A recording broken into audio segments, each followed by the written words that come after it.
ओम नमो भगवते श्री रामकृष्णाय। उपस्थित पूजनीय वेदातीतानंद जी महाराज, श्रद्धेय वेदानुरागानंद जी महाराज, एखाने उपविष्ट अन्यान्य साधु ब्रह्मचारी महाराजगण, प्राक्तनी संसदेर समस्त सदस्यवृंद एवं प्रिय भाई ओ बोनेरा, আমরা বেশ উচ্চ পর্যায়ের কিছু কিছু কথা শুনলাম, বক্তৃতাও শুনলাম। তাতে একটা জিনিস স্পষ্ট, স্বামীজি কী চেয়েছিলেন আর আমরা বুঝতে পারছি আমাদের কি চাই, কিন্তু আমরা পারবো সেই জায়গায় পৌঁছাতে? দেখা যায় কিভাবে আমরা ওই জায়গায় পৌঁছাতে পারি। বেদানুরাগানন্দজি মহারাজ কিছু কিছু উল্লেখ করলেন, প্র্যাকটিক্যালি আমাদের কি করতে হবে। আসলে আমাদের অনেক শক্তি রয়েছে। স্বামীজি বলছে তোমাদের মধ্যে অনন্ত শক্তি রয়েছে। আমরা ইচ্ছা শক্তিতে ভরপুর। আমরা হঠাৎ যদি কোনো ডাক দেয়, কোনো দলের ছাতার তলায় দাঁড়িয়ে আমরা বড় আন্দোলন করে দিতে পারি, বড় পরিবর্তন এনে দিতে পারি। যখনই দেখবেন একটা দল একটা কোনো নির্দিষ্ট দিকে ধেয়ে যাচ্ছে, মানুষ ভয় পেয়ে যায়, কিছু একটা না ঘটে বসে, হয়েও যায়, সহিংসতা রূপ পায়, দাঙ্গা ইত্যাদি হয়ে যায়।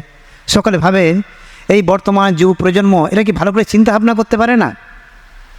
একটা জিনিস, দলবদ্ধ যে যুব শক্তি, এই শক্তিটাকে যদি ঠিক ঠিক কাজে লাগানো যায়, একটা বড় পরিবর্তন আনা যায়। স্বামীজি সেই কারণে এই যুবকদের ভীষণ ভালোবাসতেন, কারণ যুবকদের মধ্যে তারুণ্য রয়েছে, অনেক কিছু করবার ইচ্ছা রয়েছে, শুধু অভাব হচ্ছেই কীভাবে পরিচালিত করতে হয় তা নিজেরা জানে না। আমরা প্রত্যেকে এক একটা ওই টিভির মতো হয়ে গেছি। আমরা টিভি আর অন্যের হাতে রিমোটটা রয়েছে, তারা যেমন যেমন বদলাতে চাইছেন সেরকম আমাদেরকে বদলে যেতে হচ্ছে। এখন আমাদের যেটা দরকার, রিমোটটা আমাদের নিজেদের হাতের। আমি যেমন চাই, যেভাবে চাই, আমি নিজেকে সেইভাবে পরিবর্তন করব। আমরা বেশিরভাগ ক্ষেত্রে আবেগের মাধ্যমে চলি, অপরের দ্বারা প্ররোচিত। যেমন অনেকে বললো আমি একটা জিনিস কিনতে যাচ্ছি, এটা কিন্তু আমার ডিসিশান। সাইকোলজিস্ট বলতে না না, ওটা তোমার ডিসিশান নয়, তুমি এই বিষয়ে অনেক অ্যাড দেখেছো, অনেক বিজ্ঞাপন দেখেছো, ওটা মাথায় ঢুকেছে, ওইটা তোমার মনের মধ্যে পরিবর্তন এনেছে, তুমি এখন এই জিনিসটা চাইছো, এটা তোমার ইচ্ছা নয়, ওই যিনি বিজ্ঞাপনদাতা এটা তার ইচ্ছা। বেশিরভাগ ক্ষেত্রেই আমরা সবসময় অপরের ইচ্ছার দ্বারা পরিচালিত হই। এত যে বড় শক্তি, এটা অশোধিত তেলের মতো, ক্রুড অয়েল ব্যবহার করা যায় না, ওকে রিফাইন করতে হয়, তখন পেট্রোলিয়াম হয়, সেটাকে অনেক কাজে লাগাতে পারি আমরা।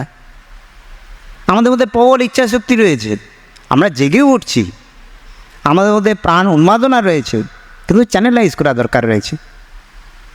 নদী বয়ে যাচ্ছে, বাঁধ দিয়ে বিদ্যুৎ উৎপাদন করতে হবে। যে নদীতে স্রোত নেই, নড়াচড়া করার ইচ্ছা শক্তি নেই, স্ফুরণ নেই, তাতে কিছু কাজ হবে না। স্বামীজি সেই কারণে প্রথম করেছেন আগে জাগানো। স্বামীজি ঘুমন্ত দৈত্য, একে জাগাতে হবে। উনি বাইরে গেছেন, জাগিয়ে নাড়া দিয়েছেন, জেগে উঠেছে যুবক। এবার তাদেরকে চেয়ে সুপরিচালিত করতে হবে। কীভাবে করতে হবে? স্বামীজি বহু লেকচার দিয়েছেন। আমাদের দরকার স্বামীজিকে পড়া, বোঝা। আমরা সবসময় হয়তো সোশ্যাল মিডিয়াতে ব্যস্ত রয়েছি, কিংবা যেটুকু সিলেবাস রয়েছে তার মধ্যেই আবদ্ধ রয়েছি। এর বাইরে আমাদেরকে যেতে হবে, একটু সময় করে স্বামীজিকে পড়তে হবে, জানতে হবে। আমরা বলতেই পারি আমাদের তো এত সময় নেই মহারাজ, এত বড় বড় বই, সিলেবাস শেষ করতে হবে। সকলে আমাদের অভিভাবকরা চাইছেন আমরা ভালো মার্কস নিয়ে আসি, তাহলে তার জন্য ব্যবস্থা করা আছে। আমাদের মিশনে পাবলিকেশনে ছোটো ছোটো যাদের যেমন চাহিদা সেরকম করে বই রয়েছে। আরও গভীরভাবে জানতে চাও, বড় বই রয়েছে। সময় খুব অল্প, ছোট্ট বই, পকেট সাইজও বই পাওয়া যায়। স্বামীজির আহ্বান, ছোট্ট বই পকেটে রাখা যায়, মাঝে মাঝে খুলে দেখি, এর দু একটা পড়ি বাণী, তারপর সেটাকে কাজে লাগাই। স্বামীজি তারুণ্যে ভরপুর ছিলেন, যৌবন শক্তি তেজোদ্দীপ্ত তার মধ্যে ছিল। তাকে চিন্তা ভাবনা করলে আমরা তার ভাবটা পাবো। আমরা যাকে যেমন চিন্তা ভাবনা করবো, মহারাজ বললেন আমরা যেমন চিন্তা ভাবনা করবো তেমন হয়ে যাব। নিজেদেরকে যদি শক্তিশালী ভাবি, শক্তিশালী হব, যদি দুর্বল ভাবি তাহলে দুর্বল হয়ে যাব। স্বামীজিকে পড়বো, জানবো এবং তার শক্তি আমাদের মধ্যে আনবার চেষ্টা করব। এইটা আনার জন্য বিশেষ প্রক্রিয়া একটা দরকার রয়েছে। গীতাতে আছে যোগঃ কর্মসু কৌশলম। আমাদের যে আবেগ, আমাদের বড় যে শক্তি রয়েছে, অনন্ত শক্তি, তাকে কিভাবে একটা সুপরিচালিতভাবে পরিচালিত করে একটা নির্দিষ্ট লক্ষ্যে পৌঁছানো যায়, সেই কৌশল এটা স্বামীজির কাছ থেকে জানবো। আমাদের বুক স্টল রয়েছে, আর আমাদের সমস্ত পাবলিকেশান অনেক জায়গায় যত আশ্রম রয়েছে সেখানে এই বইগুলো খুঁজলে পাওয়া যাবে। তো আমি কয়েকটা জিনিস, প্র্যাকটিক্যাল জিনিস নিয়ে কিছু আলোচনা করি। খুব মজাদার জিনিস, আমাদের অ্যাকচুয়ালি বড় হতে গেলে যেটা খুব দরকার সেটা হচ্ছে দৃঢ় সংকল্প দরকার। এইটা যদি আমাদের ঢিলে ঢালা হয়ে যায় আমরা কিন্তু এগোতে পারবো না। এই বিষয়ে একটা গল্প, মজাদার গল্প, এটা মুর্শিদাবাদেরই গল্প, জীবন্তীতে ঘটে যাওয়া ঘটনা। আমার খুব ভালো লেগেছে। তোমরা নতুন যুবক, অনেকেই শোনো নেই, সেই কারণে তো বলতে ইচ্ছে করছে। তখন পুরনো দিন, সবাই জেনারেটার আসছে আর কি, কোথাও কোথাও জেনারেটারের আলো জ্বলছে, মানুষ খুব উৎসাহ নিয়ে দেখতে যাচ্ছে কেমন বিদ্যুতের আলো হয়। তখনকার দিনে ওই হ্যাচাক ল্যান্টার্ন ছিল, বিয়েবাড়িতেও আমি দেখেছি বরযাত্রী যাচ্ছে হ্যাচাক ল্যান্টার্ন কাঁধে নিয়ে রাস্তা পার হচ্ছে। তো পাড়ার গ্রামের লোকেরা সব ঠিক করেছে এবারে লঙ্কা কাণ্ড, এই যাত্রাপালা তৈরি করবে, এবারে বাল্ব জেলে হবে।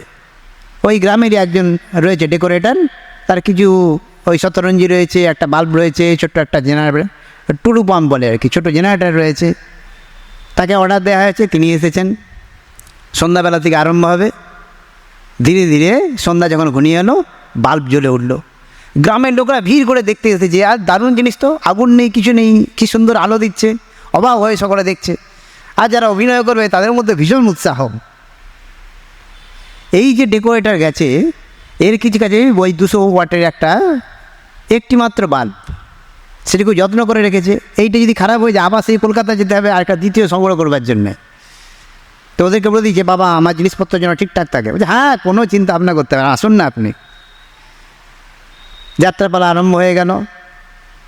ধীরে ধীরে তো ঘটনা ক্রমশ এগিয়ে চলছে। রাবণ নিয়ে চলে গেছে সীতাকে, রামচন্দ্র সেতু বন্ধন করেছেন, লঙ্কায় গিয়ে পৌঁছেছেন। এবার যুদ্ধের আরম্ভ হয়ে গেছে। এদিকে বানর সৈন্য, ওদিকে রাক্ষস। বানরদের হাতে লাঠি সোটা আর ওই সব পাথরটা তো এই সমস্ত রয়েছে, রাক্ষসদের হাতে সব কাঁটা গোদা আরও এরকম বল্লম, তাদের উন্নত মানের অস্ত্র রয়েছে। যুদ্ধ হচ্ছে। যখন যুদ্ধ হচ্ছে, সীতার থেকে সামান্য একটু দূরে বাল্বদের কাছাকাছি ওই ডেকোরেটর আলা বসে রয়েছেন। উনি বলছেন, বাবা একটু দূরে দূরে দূরে করো, দূরে করো। ওরা যুদ্ধ উন্মত্ত হয়ে গেছে, খুব যুদ্ধ হচ্ছে নিজেদের মধ্যে। যুদ্ধই যত যাত্রাপালা তার বিশেষ অংশ হচ্ছে এই যুদ্ধটি, এটি তারা বেশি করে এনজয় করছে। এবার যুদ্ধ করতে করতে যখন এই বাল্বের দিকে চলে আসে তখন বলছে, বাবা দেখে বাল্বটা ভাঙবা, একটু তার দূরে সরে গেলো, সচেতন নয়। আবার যুদ্ধ আরম্ভ হয়ে গেল, ডিস্টেন্স রেখেই করছে। কিন্তু আবার কি, যখন আবেগের মধ্যে চলে আসে, আত্মস্থান গান পাত্র কিছু আর বোঝা যাচ্ছে না, আবার ওদিক চলে, বাবা দেখে ভাঙবা। তিনি বারবার ওখানে বসে রয়েছেন, বারবার বলছে দেখে বাল্বটা ভাঙবা, বারবার তাদেরকে সচেতন করছেন। এত লোক সকলেই যাত্রাকে এনজয় করছে, আর উনি ওখানে বসে শুধু বাল্বটার দিকে তাকিয়ে বলছেন দেখে বাবা ভাঙবা। উনি কোনো যাত্রাপালা কিছুই দেখেননি। এই হচ্ছে দৃঢ় সংকল্প যে আমার ওই জিনিসটাকে বাঁচাতে হবে। আমরা দৃঢ় সংকল্প নিয়ে একটা বড় কিছু হতে চাই, বড় কিছু করতে চাই, অনেক ডিস্ট্রাকশান আসে, কত রকমের বিক্ষেপ। আমরা বিক্ষেপের ফাঁদে পা দিয়ে দিই, আমরা জীবনের লক্ষ্যে পৌঁছতে পারি না, একটা নির্দিষ্ট গতি নিয়ে চলতে পারি না। অ্যাকচুয়ালি আমাদের অনেক কিছু আছে, গভীরতা নেই। নদী উচ্চগতি, মধ্যগতি, নিম্নগতি, নিম্নগতিতে শুধু সঞ্চয় করে যাচ্ছে, তার বুক ভরে যাচ্ছে, তার আবার যখন জল আসছে চারধারে ভেসে যাচ্ছে। এই যুবশক্তি, প্রবল যে যুবশক্তি, সেইটাকে নির্দিষ্ট চ্যানেলাইজ করা হচ্ছে না বলে, কন্ট্রোল করা হচ্ছে না বলে, তারা এইরকম ভিন্ন ভিন্ন খাতে তাদের শক্তিটাকে অপব্যয় করছে। এই নদীকে যদি গভীরতা দেওয়া হয়, ও কিন্তু সমুদ্রে গিয়ে পৌঁছাবে। লক্ষ্য তার সমুদ্র। তোমাদের যে প্রবল সম্ভাবনাগুলো রয়েছে, একটা নির্দিষ্ট দিকে চ্যানেলাইজ করা দরকার, গভীরতা দরকার। স্বামীজিকে জানতে হবে, পড়তে হবে। আমি বলছিলাম প্র্যাকটিক্যাল দিক। মহারাজও বলছিলেন যে আমাদের অ্যাকচুয়ালি কী করতে হবে। আমাদের স্বামীজি চেয়েছেন আমাদের দেহটা যেন দৃঢ় হয়। দেহ দৃঢ় করলে কী করতে হয়? মহারাজ বললেন রেগুলার যেন আমরা ব্যায়াম করি। আর তার সাথে ব্যায়াম করলে হবে না, রেগুলার যদি ব্যায়াম করছি, খাওয়া দাওয়া ঠিক মতো না করি। আমি ভালো ব্যায়াম করছি আর উল্টো পাল্টা খেয়ে যাচ্ছি, শরীর খারাপ হচ্ছে। খাদ্যটাও আমাদের ভালো খেতে হবে। মনে রাখতে হবে এই খাদ্য কিন্তু আমাদের একরকম মেডিসিন। আমাদের যে জৈবিক যে ক্রিয়াকর্ম সেটা পরিচালনার জন্য শক্তি দরকার, তা আমরা খাদ্য থেকে পাই। আমাদের জীবন ধারণের জন্য খাদ্যের জন্য আমরা বেঁচে থাকি না। অতএব যে খাদ্য আমাদের পুষ্টি দেয়, আমাদের মনকে শান্ত করে, শুদ্ধ করে, শক্তি দেয়, সেই জাতীয় খাবার খেতে হবে, জীবের স্বাদের জন্য নয়। জিনিসটা একটু ভেবে দেখবে। আর একটা দরকার, আমাদের মনটাকে ভালো করা। মহারাজ বলছিলেন রেগুলার যেন আমরা একটু ধ্যান করি, মনঃসংযোগ। ধ্যান অনেক উচ্চে পড়ে যায়, মনঃসংযোগ কিছুক্ষণের জন্য আমরা করলাম, মনটাকে কোনো বিষয়ে একত্রিত করলাম। কোথায় একত্রিত করব, কোথায় ইন্সপিরেশন পাবো, অনেক রকমভাবে করা যায়। ভালো পদ্ধতি হচ্ছে স্বামীজির ধ্যান মূর্তি রয়েছে, তার দিকে তাকিয়েই সেইটাকে যদি আমরা চিন্তা করতে পারি। কারণ স্বামীজি ধ্যানে সিদ্ধ ছিলেন, তাকে চিন্তা ভাবনা করলে ওই ভাবটা আমাদের মধ্যে আসবে। স্বামীজির ভাব আমাদের মধ্যে যদি আসবে, যদি স্বামীজির উপর ধ্যান করতে থাকি। আর কি দরকার, আর আমাদের হচ্ছে ভালো বই পড়া। মনকে যেমন শরীরের ক্ষেত্রে বললাম রেগুলার ব্যায়াম করা দরকার, খাদ্য দরকার, ঠিক সেই রকম করে আমাদের মনটাকে যদি ভালো করতে সংযোগ, মনসংযম যেমন দরকার, তেমনি মনকে খাদ্য দিতে হবে। ভালো খাদ্য, রেডিমেড খাদ্য, স্বামীজির রচনাবলী। অথবা যারা এই সমস্ত উচ্চ উচ্চ চিন্তা ভাবনা করেছে, আমরা সব হালকা চালে চলতে পছন্দ করি, উচ্চ চিন্তা ভাবনা করি না। উচ্চ চিন্তার মধ্যে আনন্দ রয়েছে, আমরা ওই আনন্দে বঞ্চিত। একটু দেখি না ভেতরে কী রয়েছে। তাহলে যারা উচ্চ চিন্তা ভাবনা করেছেন, মনস্তাত্ত্বিক, তাদের বইপত্রের জন্য ওগুলো একটু ভালো করে দেখি। আরেকটা জিনিস আমাদের দরকার, যেটা আমরা রয়েছে দুটো করি, এই জিনিসটাকে অবহেলা করি, আমাদের হৃদয়ের বিকাশ খুব দরকার। আমরা বলি এইসব সেন্টিমেন্টাল কী কথা বলছেন মহারাজ, এইসব কি আজকাল চলে নাকি? চলে কি না একটু বিচার করে দেখো। আমরা সকলেই চাই অন্যটা ভালো হয়ে যাক, আমি আমার মতো থাকবো, অন্যও কিন্তু সেরকম ভাবছে, তাহলে খুব ভালো হচ্ছে না। আমাদেরকে এগিয়ে আসতে হবে। প্রথম দরকার, সকালবেলা উঠেই মহারাজ বলছিলেন যে আমাদের শুভ চিন্তা ভাবনা যেন সকাল থেকেই শুরু হয়ে যায়। সকলের জন্য কল্যাণ, সবার জন্য প্রার্থনা করবো, শুধু নিজের জন্য নয়। আর সুযোগ পেলে পড়ার্থে কিছু একটা করা। আমরা এই সমাজে, এই পৃথিবীতে একা নই, একা বাঁচতে পারি না, সকলকে নিয়েই চলতে হয়। আমাদের স্কুলে একটা সফটওয়্যার আছে, নাম হচ্ছে উবুন্টু। আমার ব্যাকগ্রাউন্ডটা কী জানবার জন্য একটু খোঁজ নিয়েছিলাম, একটা গল্প পড়েছিলাম। গল্পটা সত্যিকারের ঘটনা। আফ্রিকায় একজন নৃতত্ত্ববিদ, উনি গেছিলেন গবেষণা করার জন্য। উনি আফ্রিকান কিছু ছেলেদেরকে সব ডেকেছে, তার সঙ্গে কথা বলেছে। তা বলছে তোমাদের সাথে একটা দারুণ খেলা খেলবো। উনি ওইখানকার লোকাল যে খুব পছন্দের ফল, সবাই পছন্দ করে, পেতে চায়, সেরকম এক জুড়ি ফল নিয়েছেন, একটা নির্দিষ্ট দূরত্বে রেখেছেন। রেখে সব ছেলেদেরকে সব দান করে দিয়েছি, যারা খেলবে বলে দিয়েছেন শর্তটা কী, আমি এখান থেকে স্টার্ট বললে তোমরা দৌড়ে যাবে, যে প্রথমে যাবে সেই ফলগুলি পাবে। সব ছেলেগুলো তৈরি। উনিও তো জানেন সব জায়গায় খেলাতে যেমন হয়, দেখি এর মধ্যে কে আগে যেতে পারে, অনেকের মধ্যে সম্ভাবনা রয়েছে। উনি নির্দেশ দিলেন, শুরু। অদ্ভুত ব্যাপার, কেউ সামনে এগোচ্ছে না, সবাই হাত ধরাধরি করে একসাথে এগিয়ে গিয়েছে, সবাই একসঙ্গে ফলের ঝুড়িটা ধরল। অদ্ভুত ব্যাপার, এরকম তো কখনো দেখিনি। অনেক কৌতূহল হলো। তখন সকলে বলছে, আচ্ছা তোমরা তো আগে যদি আসতে, যে আগে আসতে সে সমস্তটা পেতে, তোমরা একসঙ্গে এসেছো, ভাগাভাগি করলে অনেকের কম পাবে, তোমরা কেন এরকম করলে? তখন ওরা সব একসঙ্গে চেঁচিয়ে বললো, উবুন্টু। উবুন্টু মানে আমি আছি কারণ আমরা আছি, I am because we are. মানে সমাজে আমি একা নই, আরও অনেককে নিয়ে চলতে হবে। অতএব অপরের জন্য আমাকে কিছু করতে হবে। আর কিছু যদি করতে চাই, নিজেকে যদি পরিবর্তন করতে চাই, তাহলে কিন্তু খাটতে হবে। মানুষ নিজেকে গড়তে পারে। অনেকে তো দিল্লিতে যায় অনেক সময় ওই তাজমহল দেখতে, ওইখানে আরেকটা মন্দির রয়েছে,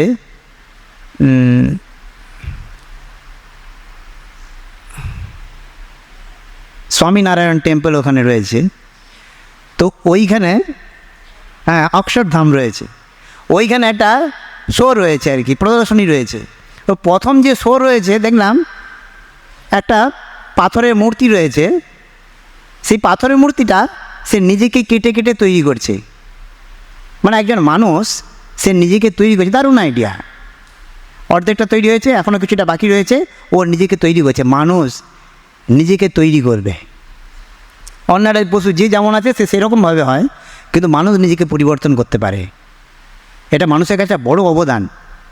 তো আমি যেটা বলছিলাম, আমাদের কিছু খাটতে হবে, পরিশ্রম দরকার। ছাত্রদের যেমন বলি যে দেখো তুমি যে পড়াশোনা করছো, এগোচ্ছ, তার প্রধান লক্ষণ তোমার কিছু পরিশ্রম হবে। তুমি বুঝতে পারবে কিছু একটা স্ট্রেস রয়েছে, এটার চাপ রয়েছে, তাহলেই বুঝবে তুমি এগোচ্ছ। যদি মনে করো দারুণ পড়ছি, আনন্দ হচ্ছে, ক্যাজুয়ালি চলছি, না, তোমার ভেতরে কিছু ঢুকছে না। কষ্ট খুব দরকার, একটু কষ্ট না করলে বাংলায় বলে কেষ্ট মেলে না। এ সুন্দর একটা গল্প আছে, আমি ছোটো ছেলেদেরকে বলি।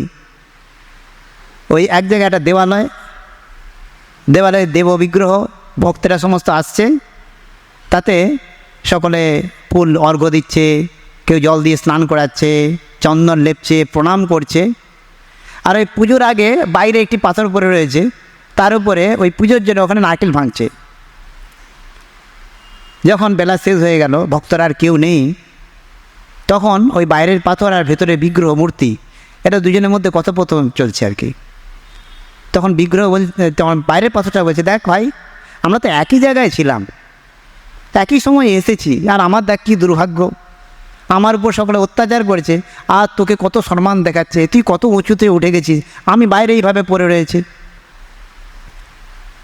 তখন ওই বিগ্রহ মূর্তি বললো, দেখ ভাই, আমরা একসাথে ছিলাম, কিন্তু একটা জিনিস তুই ভুলে গেছিস, আমরা যখন ওখানে ছিলাম, মূর্তিকার যখন আমাদেরকে নিয়ে এসেছিল মূর্তি বানানোর জন্যে, তোর উপরও কিন্তু ছেনির প্রভাব এসেছিল, কিন্তু বারবার তুই প্রত্যাখ্যান করছিলি, সেই জন্য বিরক্ত হয়ে তোকে ছেড়ে দিয়েছিলেন, ওই তোর পাথরটাকে নিয়ে মূর্তি গড়েন।